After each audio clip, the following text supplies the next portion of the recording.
In the land of Uz, beyond the reach of powerful kingdoms and far from the crowded cities of men, there lived a man whose life quietly reflected honor, discipline, and deep reverence for God. His name was Job. He was not known for armies or crowns, yet his reputation stretched far and wide. People spoke of him as a man of integrity, a man whose words could be trusted, whose judgment was fair, and whose life was pleasing before God. Job feared God sincerely, not out of fear of punishment, but out of love and respect. He avoided evil deliberately, turning away from anything that might dishonor God.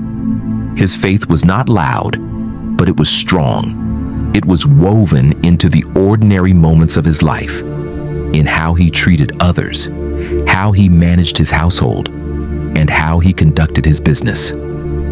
God blessed Job greatly. He became one of the greatest men in the East. He had vast flocks of sheep and camels, oxen and donkeys, and many servants who worked faithfully under him. His home was full of life and laughter, for God had also blessed him with sons and daughters.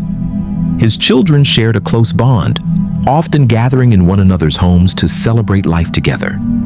Yet even in blessing, Job remained careful before God. After times of celebration, he would rise early in the morning and offer sacrifices on behalf of his children. He would say in his heart that perhaps one of them had sinned unknowingly or spoken wrongly in their thoughts. Job did not take chances with his devotion. His concern was not appearances, but righteousness. Unknown to Job, events beyond the natural world were unfolding. In the heavenly realm, where nothing is hidden and all things are laid bare, the accuser stood before God. God spoke of Job with approval, declaring that there was no one like him on the earth, blameless, upright, and faithful. But the accuser challenged God, claiming that Job's devotion was motivated only by blessing. He argued that if Job's prosperity were removed, his faith would collapse. God, confident in the sincerity of Job's heart, allowed the test. Job was not informed, no warning was given. Heaven watched silently as the trial began. On a day that started like any other, disaster came swiftly. Messengers arrived one after another, their words heavy with grief and urgency. Job learned that raiders had attacked his servants and taken his livestock. Before he could recover from that shock, another message came. Fire had fallen from the sky, destroying more of his possessions and killing more servants. Then another messenger arrived, reporting that enemies had stolen his camels. Finally, the message that shattered his heart arrived.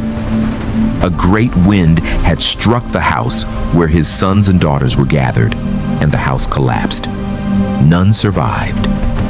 In a single day, Job's world was destroyed. Wealth disappeared. Servants were gone. Children, the joy of his life, were taken from him. Silence filled the space where laughter once lived. Grief pressed upon his soul with unbearable weight. Job stood. He tore his robe. He shaved his head, signs of deep mourning. Then he fell to the ground. But instead of anger, accusations, or curses, Job worshiped. From the depths of his pain, he acknowledged the sovereignty of God. He recognized that life itself is a gift, and that God remains God, whether he gives or takes away. Job blessed the name of the Lord. Still, the testing did not end. Again, the accuser stood before God and argued that physical suffering would break Job's faith. God allowed the test, but preserved Job's life. Soon, Job was struck with painful sores covering his entire body. The pain was constant, unrelenting, and humiliating. His appearance changed. His strength weakened. He sat among ashes, scraping his skin with broken pottery, enduring long nights of suffering and sleeplessness. His wife, broken by grief and despair, urged him to abandon his faith. She questioned why he still held on to his integrity. But Job answered with wisdom acknowledging that God is sovereign in both blessing and hardship. He refused to curse God, even when his body screamed in pain. Friends came from distant places to comfort him. When they saw him, they barely recognized him. They wept aloud and sat with him in silence for days. But when they spoke, their words cut deeply. They believed suffering was always punishment for sin. They accused Job of wrongdoing, insisting that repentance would bring relief. Job responded with honesty and anguish. He defended his integrity. He questioned why a righteous man should suffer so greatly. He cried out, lamented, and wrestled with confusion. Yet even in his struggle, he held on to hope. He declared that his Redeemer lived and that one day he would stand before God. After long silence and debate, God spoke from the whirlwind. He did not explain the reason for Job's suffering. Instead, he revealed his power, wisdom, and authority. He reminded Job that human understanding is limited and divine purpose is far greater. Job humbled himself.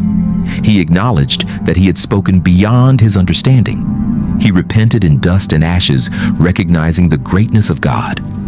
God then rebuked Job's friends and instructed Job to pray for them. Job obeyed.